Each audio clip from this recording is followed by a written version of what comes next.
I didn't know the cabin existed until I saw my own name carved into its door.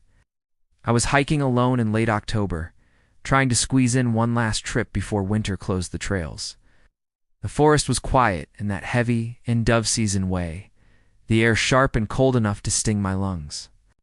I'd gone farther off the marked path than I meant to, following what looked like an old service trail on my map that turned out to be barely visible on the ground.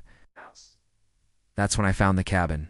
It sat in a shallow clearing, half hidden by trees that had grown too close over the years. The roof sagged in the middle, and one of the windows was boarded up with mismatched planks.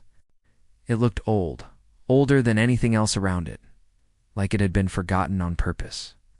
I stood there for a long time, listening. No wind, no birds, just the quiet hum of the forest pressing in.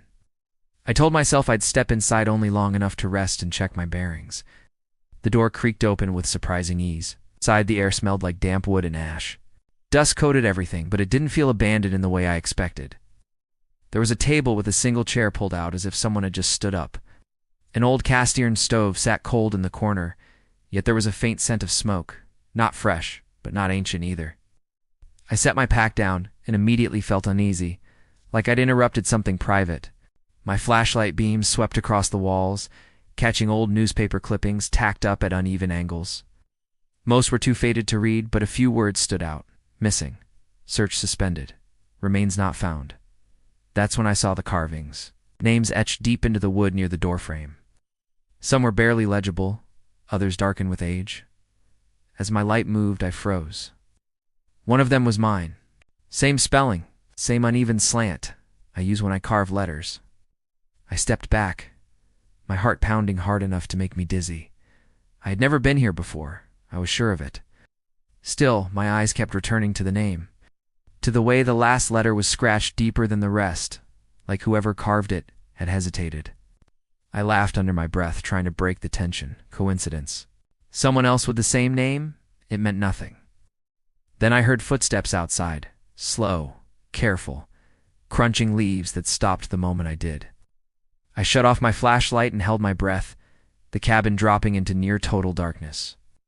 A shadow passed across the boarded window, stretching and shrinking as if someone was leaning in to look. The door handle turned. It didn't open. Instead, the handle twisted back and forth gently, testing. I backed away, my heel knocking into the table. The sound echoed too loudly. Outside, the footsteps retreated, circling the cabin. I waited until my legs ached, then moved toward the back of the room. There was another door there, half hidden behind a hanging blanket. I pulled it aside and found a narrow bedroom. A mattress lay on the floor, its surface indented, like someone had slept there recently. On the wall above it were more carvings, dates, names, some scratched out violently, others circled. At the bottom, freshly cut into the wood, was today's date.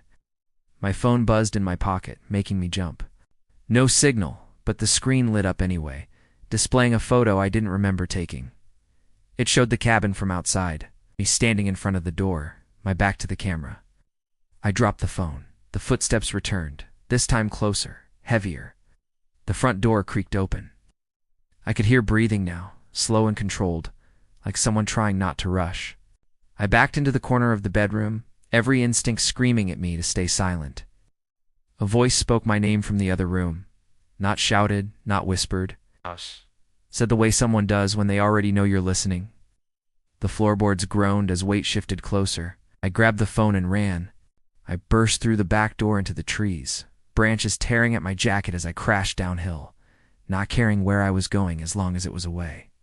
I didn't stop until I reached the main trail, gasping and shaking. I didn't look back. Rangers later told me there was no record of a cabin in that area.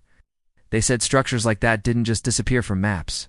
When I showed them the photo, it wouldn't load. The file was corrupted. I still hike, but I don't go off trail anymore. Sometimes late at night, my phone lights up with no notification. For a split second, before the screen goes dark, I see a new photo waiting to be opened. It's always the same cabin, and the door is always open.